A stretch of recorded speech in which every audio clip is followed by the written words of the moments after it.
Get your tickets now for the 23rd annual edition of the OUTshine LGBTQ Plus Film Festival happening April 23rd to May 2nd. Don't miss our incredible grand opening drive-in event followed by 10 days of non-stop films from here and all around the world that you can watch at home. Watch trailers and get your tickets at OUTshineFilm.com now.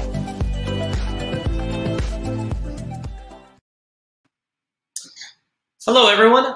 This is Victor Jimenez. I'm your executive director for the OUTshine LGBTQ Plus Film Festival, and this is our 23rd annual Miami edition. On behalf of the board and volunteers, welcome to our Q&A. The festival is presented by Gilead and Miami-Dade County, and we thank them for the support, and also we're supported by an incredible membership base, and we appreciate your continued support. So without further ado, let's start this virtual Q&A for I Used to Write with My Left Hand. First, we have the writer, director, and star, Lozo. Welcome. Yo, how's it going? Going very well. Next, we have the producer, Anthony Mosley. Hello. Hello. And Great then to be here. Last but not least, actor and script supervisor, Farboda. Hey. Welcome, everybody. So a quick little history for our audience. I Used to Write with My Left Hand was Anthony actually was the artistic director of the Chicago's Collaboration Theater who produced it in their theater. So just as an FYI for everybody. But so I guess my first question is to Lozo. What was the impetus of you wanting to share so much of your life and in fact, making the original show and then turning it into a short film? Honestly, when the life event happened, I just kind of I don't know, I just felt like I had to make something about it. That sounds very artsy, I suppose, but I don't know, I just it just bothered me. I just felt like I needed to kind of document it in some way.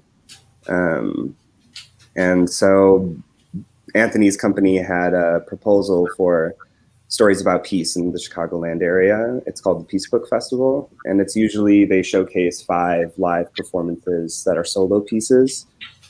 And so I applied to that. And then COVID happened and I was like, okay, well, they're probably not going to do that. And then in the summer, Anthony hit me up and was like, we want to interview you still because we're going to convert them all into short films. And I was like, oh. I was like, all right. We'll see how that goes. Made me nervous, but it was great. It was a cool experience. So that's actually a good lead into Anthony. This was a program, obviously, of your company putting it together, and actually leading into it. I didn't realize it was going to be alive, and then COVID happened, and then can you actually go into the detail of on your end of the decision to still move forward but turn it into short films and get it out there, and then also what drew you to the actual Lozo's story?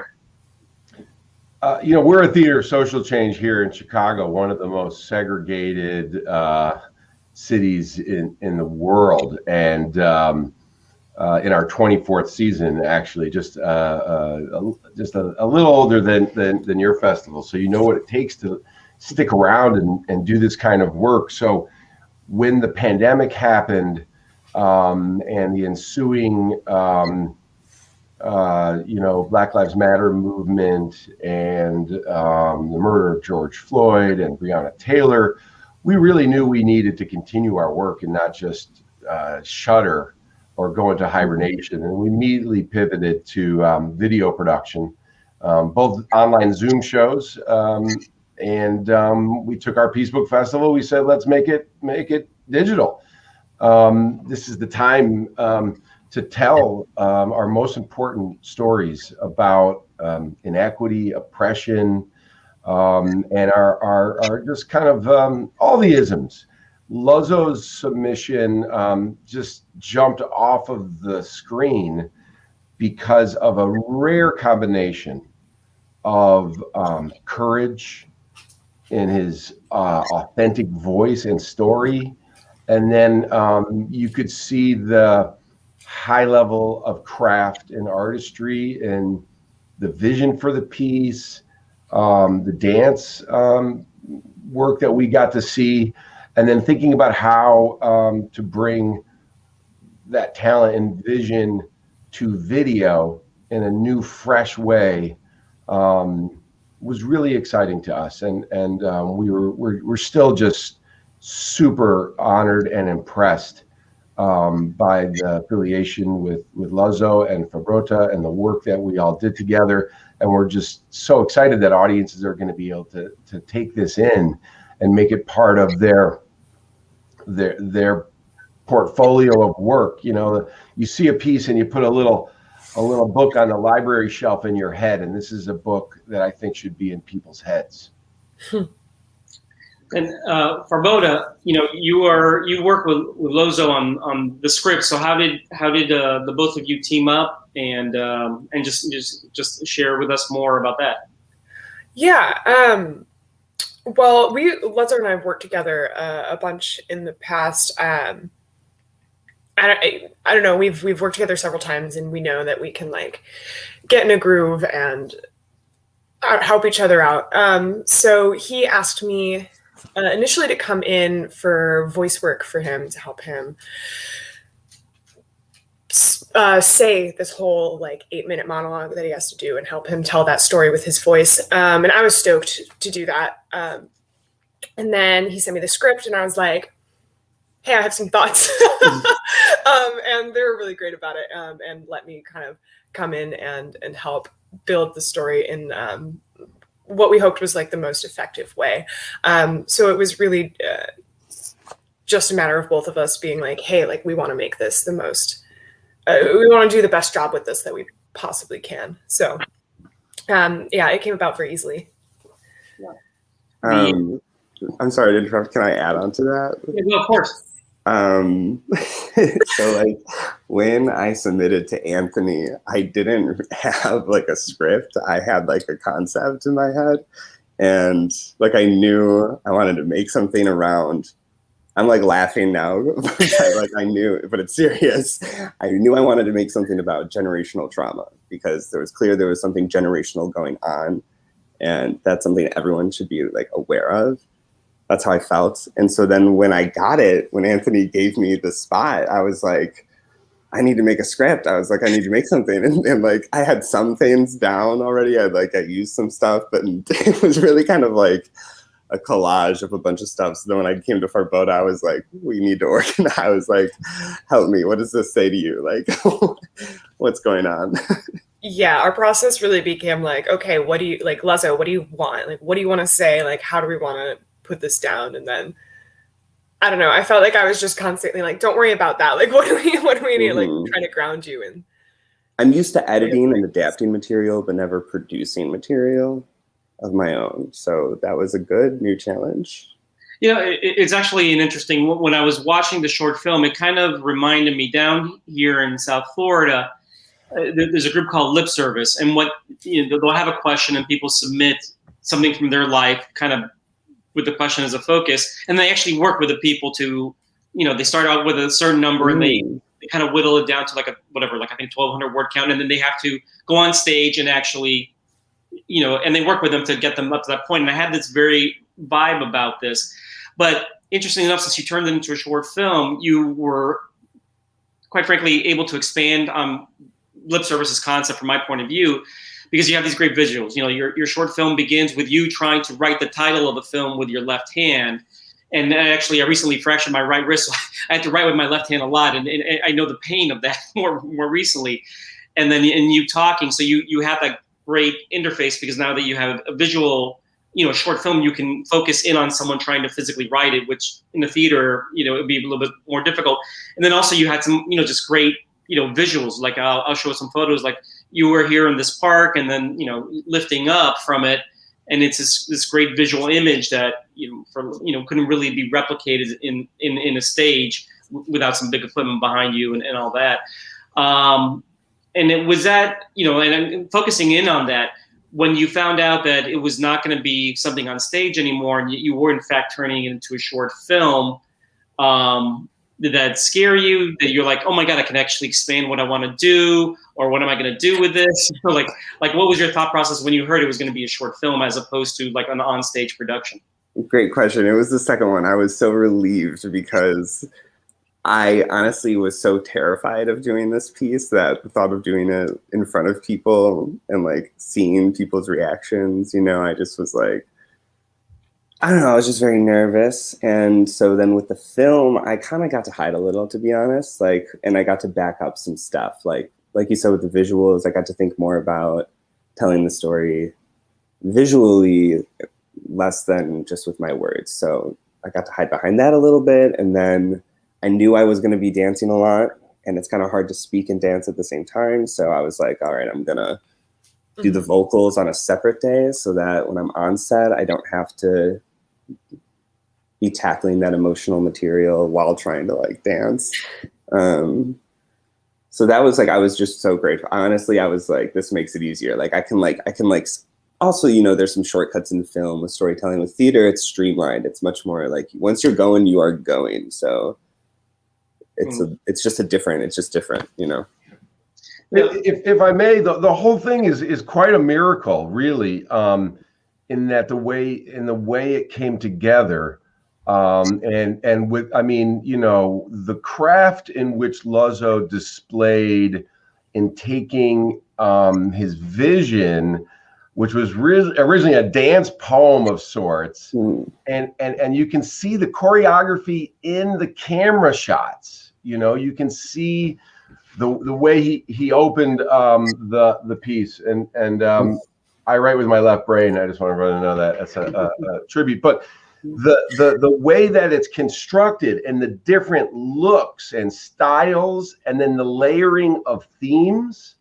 is just for 7 minutes. And everyone should know we shot this in 4 hours, and we had to travel across the town in the middle of the day, 8 miles to the lakefront, and it's just his vision was so tight, and we had a fluid, open, great small. I mean, this is a crew of 3 that we shot this with, myself included, and 2 camera operators. And we had a wonderful lighting designer who was basically lighting the room for the first time in 45 minutes while we were setting up the first shot. So it's really important that people watching this know that, if you have a vision and a story, the technology is now here to allow these things to happen that 3, 4, even 2 years ago, this piece wouldn't get made and wouldn't be shared. So, and really Luzzo and Fabrota deserve most all the credit for that. And we're just, we're just looking for stories and artists like these who are brave enough and have exceptional craft and passion and are willing to put that all in together. And I think that's why this film impacts me so much, is because it hits me on an internal level, but I also know the miracle that happened to even make this thing. To make it happen. Out of curiosity, now that the vaccine is out and slowly things are getting back to normal, and let's project to 2022. Is the intent is still to actually do this again, but on stage, like the original intent? Like, is that still on the cards, or we have this short film? And I'm just kind of curious. Yeah, that's a really good question. I haven't really thought about that until you just said it. It's a piece that I don't feel done with in a lot of ways, so I want to continue working on it. I don't know if that's going to live on stage. Maybe. I could see it living on stage. But I don't know, I'm interested in we'll keep continuing to work on it, mostly because a lot of the things within the story are still happening in real life, so it just doesn't feel done in that sense. But yeah, so I don't know. I want to just say that you're watching the film. Your story is very identifiable to a lot of people, and a lot of people in our audience. I think I mentioned. I grew up Roman Catholic. I went to parochial school. I kind of know the mindset. I can say that, I had no personal experience with, like with the scene, like, oh, it said something about a priest way back when, but also just like, like knowing people that within their own family something happened. But I do know people that in fact that did happen to. Yeah. So, I know that your story is going to identify with a lot of people, and I like the artistic way and very genuine and putting yourself out there vulnerably way that you did it out there, because I think it is a type of film that people will connect with it emotionally, and then also allow them to like talk, feel like comfortable to talk to somebody if they're at their point that they haven't talked to anybody, or maybe they only talk to a few people. I think your film will give people kind of a sense of relief. One, that I'm not alone, but two, I can share this with somebody because, I'm not alone, I guess. I just wanted to put that out there. I mean, to me, it was an important piece just because I know people that have experienced, what you've experienced and the whole thing. So I just wanted to share that. Share that. You have a great compliment that I really like your film. No, I mean, I really appreciate that, because I don't know, I've never made something about like myself, and I was quite nervous because I was like, if I'm performing this, if it's not reading, if I like, I don't know, I just wanted to come off authentic. But when you think about coming off authentic, it's hard to like, Anyway, thank you. I just want to say thanks. I was like, it was my insecurity around that. And then I want to throw a quick a curiosity question to Farbodo. I know you work, with Lozo on his voiceover. Like, was there a lot of work that needed to be done there, or he was pretty good and he just needed some tweaking? I think he would have been fine doing that without me. It still would have been the film, but I think like my job in that was helping him use his voice to paint the story the exact way that he wanted, right? And like helping give him some feedback about like, okay, this is how you're reading as the audience, or like, okay, this part feels really dark, or like you're missing this joke, or things like that, or like, let's try some levels, let's create some interest, or this isn't clear, things. I was able to offer like an audience perspective and help them craft their voice around that and find like freedom and levels and ease and casualness and make conversation and just try to give it that sort of natural, honest feel that they're looking for. Actually, that's a great answer, only because that is something like, let's say, a lot of stand-up comedians also do, and also just like live performers. And like, what is the word to focus on so you catch their attention or it draws focus? So I'm glad you shared all that, because it's an education for our audience watching also. Just like, oh, you just speak your lines. Again, it's not as simple as that. You got to know what to focus in on so people know what to actually pay attention to. Yeah. So I guess we're here at the end of the Q&A, and like I said, I really thoroughly enjoyed the short film. Anthony, congrats to you and the theater for not letting the pandemic stop you and moving forward with this idea. And then actually, in a weird way, it's gone beyond what it would have been anyway. And Lozo, kudos to you for for doing it and getting it done, and Farbodo helping them and all that. I want to really say thank you for this short film. It was a pleasure watching it and pleasure being here in the Q&A, and thank you very much. Thanks for having us. Yeah, this was so great. Thank you. No, you're welcome. And for our audience, we're going to show the trailer from the film. My voice seemed irrelevant until my wrists got in the way. Dad and I have something to tell you. Before we do, we want you all to be honest with us. I need you to be honest. Okay? He gripped.